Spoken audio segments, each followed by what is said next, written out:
kind of an odd video to begin with, but I decided I'm going to start trying to make drills and show people how to do some of the stuff I've done in the past, like making props on here. So the first thing I'm going to do, and I'm going to probably redo this because this is going to be a decently long video. Of course, I'll cut this, but I want to teach you how to make a subspace strip mine. So let's begin. And I'll go over the supplies which you'll need. So you're going to need at least a hot glue gun or a smaller hot glue gun, about 24 toothpicks, some of these smooth foam white balls you'll be getting a hold of as well. You're also going to need paper mache, so with that you just need water and flour and mixing that together. You're also going to want some type of newspaper or kind of paper cardboard material like this. You're also going to want, let me try to think, some black and white, red paint or spray paint. Maybe a little bit of blue spray paint. I might use that or not in the future. And you're also going to want to use as well as some cardboard or wooden popsicle sticks or sticks in general. And that should be everything. And if there's anything else, I'll include it after all these clips. So the first really begin with this, I'm going to start with the core here, which you see in the middle of this photo here. Is this what it looks like now? This kind of looks like that thing from Diary of Your Wimpy Kid, in which I'm going to now put together. And this hot glue gun's been plugged in now, so I can pretty much begin. So what I'm going to be doing is getting one of these white foam bulbs and getting the toothpicks all around it. I'm going to undo these because it's kind of a mess. But what my goal is to be doing is getting the one that's like this here, that's kind of pointed at the end. And so when I do that, I'm gonna hog that together so it doesn't get undone, especially the bottoms of these two, like right here. So it won't, of course, like break off and stuff. And so then after I do this process, my idea is to do like a paper mache thing over this. And so then it'll actually look smooth and more like the thing you'll see actually on the photo. So I'm gonna begin this now. So a little more progression on it since the beginning part, but this is really what you want it to kind of look like. I messed up a bit, as you can see, like this is tilted versus the other sides, but this is kind of what you want to have. Like I said, this is like, I'm first making this as I'm doing this, and this is going to be kind of a voiceover / doing stuff too, but I'm beginning this as I'm teaching people how to make it because I already have an idea how to make this in mind, so I can kind of show people how to do it as I'm making it along too. So with this as well, you want to do these things. You want to have these kind of like pyramid looking things all around here, and you try to want to match it up, make it as best as possible. So after doing that, like I said, just keep doing it to all 6 sides. So use every single toothpick you have, and hopefully eventually you can get the shape you want, or it kind of just looks pretty decent. Okay, so by the end of all the extremely hard work you've done, you should get something that looks something like this. Now this one is not the best. You probably may have done better than I did, but this is what I did. Had to redo, I think 2 of these? No, not 2 of these. One of them I can really pull out and redo, but I mean, it looks decent so far, but now it's time for the next step. Okay, so the next part is actually building the frame. Now, if you cut out all the pieces, they're about 9 inches, because this is what I did here. I got really thin pieces of cardboard like this and put them about here, and then cut them with some scissors so it's easier. Do not get rid of any excess pieces you have. You can use these to make the frame stronger, and that's what I'm going to do. And so after I assemble all this together, which I'll briefly show a bit, I'll show you where you pretty much put these for the extra, like, secure. So pausing for a brief moment of time, try to replicate the deer. Unfortunately, I'm not filming as I'm doing this because I'm trying to build it and look at a photo at the same time so I can try to build it. But I want to try to kind of tell you how to do this. So it's pretty easy. Just look at this and you can pretty much mimic it. Just put these on their sides, glue the ends here, then attach these other ones like this one over here like this and put it on the side, kind of like what I did here. And then for the next ones, you have more pieces, stick them up on the side like that, or you put them in the back here, or kind of like this here. And then you continue on, and then up here, I'm doing the same thing, kind of on the outside up here, and then you're doing this all around here to make like a cube. So it's pretty easy, pretty self-explanatory. I'll move it around a bit so some people can get an idea how you make this, but it should be pretty easy. With that, you should get something that looks like this, kind of like almost like a, I don't know how to describe, like a tesseract or just a cube.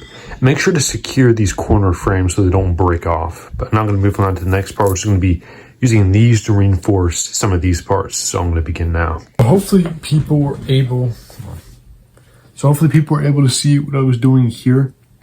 So when I was recording like here, you saw it was a cube. So this is what it should be looking like. It's about this size. Everything is like a 9x9 kind of cube here. And when I put this thing in the middle, it kind of fits. Hold on. The one issue, it just seems a little bit bigger than it should be, but with the paper mache, it should kind of make it fit its size. So hopefully that it works out. If it is not, I'm going to shrink it back. So what I'm going to be doing now is using these scrap extra pieces, which are about, let me see how big they are. They're about a little over 5.5 inches because I had a longer piece of cardboard. I'm cutting these out. So if you have any, cut out some extra ones that are about maybe 4 or 5 inches long. They're like this. They're about as big as one of these bars here on my like cutting platform. And what I'm going to be doing is sticking these on the bottom parts and top parts, because what I'm planning on doing is sticking a wire in this thing and putting it in the bottom part so this can hold up in there so it looks like it's floating. So that's kind of the goal. And so I kind of changed my mind on what I did stuff, and this is unfortunate when you're doing a project as you're doing it, trying to tell people how to do it. So what I'm doing now is I'm bending these and putting these in these corner pieces here like this. Let me demonstrate this part really quick. Now I might have deleted the other clip, so this might seem a bit off depending on how this is. Because like I said, I'm building this as I'm showing people how to do it. So some things might be a mistake. But going back to what I'm saying, so you bend it like this, so people can see it. And you put it within here so it reinforces this because it's kind of wobbly. So then you stick it in the corner like so. And then hopefully it makes it a little bit better stable like this. So you can drop this and it won't do anything. So to briefly explain this next part, you want to make a lot of triangles, at least make 50 of these, because I forgot the amount of number I use for each corner which you're going to be covering for the subspace trip mine. What I did to make these triangles is I got one of these angled, I'm not sure what they're called, but I think they're used in like math geometry paper equations. Each side was about 2 inches if I remember correctly, and so you want to cut out a bunch of these for the corners, which I'll show here right now. So with a little more progression with the cutout triangles put on here, okay, I know this looks absolutely terrible compared to the actual photo. There's only one here. My goal for my bad craftsmanship is to be able to cover this up with, of course, with paper mache so it looks better, and of course this isn't the end result. All corners are probably going to look like this, but this is kind of what you kind of want, and the back looks like this. But my goal is to just kind of make the shape now, but really it's to really make it out of the paper mache so it looks better in the end. So that's kind of the whole goal. This is kind of just like the base frame for now. But you want to do the same thing in literally all the corners, and then it's going to be a lot of work, trust me. Switch rooms, or I kind of switch rooms around here. So after you've cut like 10 trillion pieces of triangles here out of cardboard, you want to kind of do it here. You have the corner piece around all the corners. Also to reinforce this with popsicle sticks, so now it's really hard now, it won't break easily, so that's good. But yeah, I'm going to continue on. So this is another voiceover part here. I'm not even talking in this clip. This is just a voiceover, so I'm just pointing and messing with this subspace trip mine. But this is the completed thing with all the cardboard corners put on. It doesn't look good, and I did this for the purpose of trying to cover it up with paper mache, which did not work. Let me show you some future results of what happened. And you'll be seeing these clips here as well with the paper mache being put on, but do not do it for this reason. It's because it'll make the cardboard extremely wet and soggy, and it can like really break this. Like once it gets really wet, it can literally like collapse on itself very easily. Like if you just like barely kicked it, you'd make a whole giant dent on one of the sides here. So do not use paper mache. Later on, I use tape and some of this like cardboard paper, which is the stuff that makes paper mache, which I'm using, but except it's not wet. And so that's what I'm using for the corners, and doing that with hot glue, which was a ton of work, but it was a lot better than the paper mache result. So just to let you know that. And this is the paper mache result. You can see how wobbly and unstable it is. And yeah, it was just a bad idea, but I never knew this would have happened. So kind of a jump here. You can see in this clip that I'm covering up with tape now. And this is the core now, all covered with tape. Unfortunately, I did not explain how to even do this, but what you want to literally just do is to get your core, get very thin pieces of tape and wrap them around until it looks like what I have, and then you eventually can make it look pretty decent. Just make sure after you're done taping it to hot glue all the sides so the tape does not come off later on, and you should be fine. Also, another thing I should mention too is that at the end, make sure to cone out a little bit farther than the actual end is with a toothpick, so it's a little bit bigger.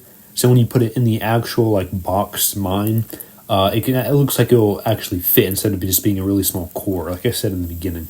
And so after a ton of taping on the sides, which I'm not exactly done in this photo, all the sides will be wrapped with tape. And so then it's a little bit more secure, and the tape is pretty sticky, so it should last a bit. But if you find that your stuff is loose, just hot glue it in the bottom parts when you put it on, so it's a little more secure at the end. And so now coming close to the final parts, this is the dry cardboard paper, which is this stuff. So if you manage to get some, use this, because this is what I'm using for these corners to cover up the pieces so it looks a little bit better. So you don't see all the imperfections with the like triangle pieces that are all open and stuff. And so after a ton of work, this still is almost done. So this is not the only picture, this is one of two pictures I have of the spray painting process. I can see next to my feet, there's a red and gray spray paint can. And you can also see that on the inside of the subspace tripmine has the gray spray, and the outside is black. And the core over there is red, and I'll eventually kind of glaze over the tips of the core part with black spray paint. And it should look a little bit more accurate. So let me show you a more finished result here. This is what I was doing for like putting the black paint on the tips of it. And then this next photo here is the inside of it. It will look more accurate to the actual subspace tripmine. I put a bunch of white paint on the inside. This was hand done, not spray painted, so it looked a little bit better. What I did on the corners here, as you can see, let me point to it, is I kind of made it like the actual subspace tripmine, where the white is kind of gleaming over into the back of the corners that are black. So it looks like it's kind of like an exploded white on the inside. I'm not really sure how to describe it, but it's looking pretty good. And so if you have white spray paint, this could work a bit, but I would recommend doing it hand done so it looks a little bit more, I don't know, accurate or better, but it's whatever you do.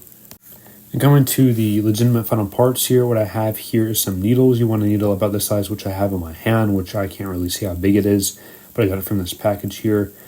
And what you want to do is get some really thin fishing wire that's transparent, wrap it around the end, and what you want to do is, I'll kind of show you how to do this. There's not going to be a video but a photo, and poke through the part of the core that's facing up and downward, and you want to attach those parts and wrap them around the corners of the subspace tripmine so it's secure. And so if you move it around, the core won't bounce around or move, but it'll kind of stay in place and also make it look like it's floating.